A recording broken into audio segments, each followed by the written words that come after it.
C&C custom drum set. They don't really make like series or anything like So you that. have to piece them together yourself? Yeah, it's all custom.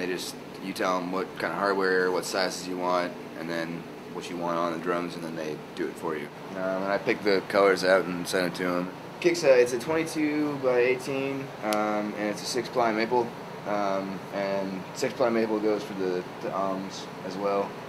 It's a 13 by 7 rack and 16 by 14 floor tom. The 22 is kind of like, if you go by a standard rock kit, 22 is 22 by 16 or 18, depending on which company you go with, Tama or Pearl or whatever. There's there, Yamaha has like 17-inch kicks, but I went with the 18 because I want a little bit bigger sound, but I didn't really want to go with 24. 24 is like that Bonham thwop kind of sound, real low, but also a lot of like thwack in there too, and I wanted a little bit more rounder bass drum sound, a little thumpier. The tom, I like 13s because I like a little bit lower tom, but the 7-inch was just so I could position it where I wanted it, just because I like it closer, but also flat, pretty low.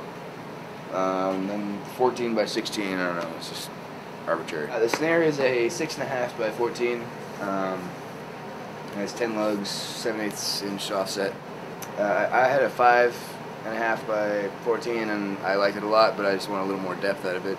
I talked to a couple companies. I talked to SJC, and I talked to C&C, and I talked to a drum company called Shine, which is smaller.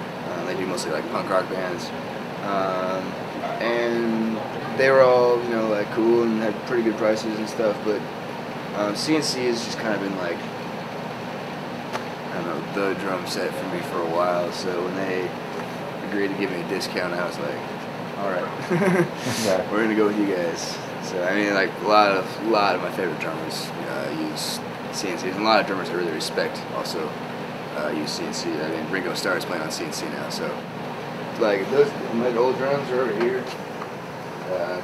They're Pearl Session Custom, and I mean, I like them. They sound great. They're really Bonham-y kind of drum sounds. They're really funky, really not as much attack as I would have liked out of them, maybe. But it could be the heads and stuff I'm putting on too. I don't know.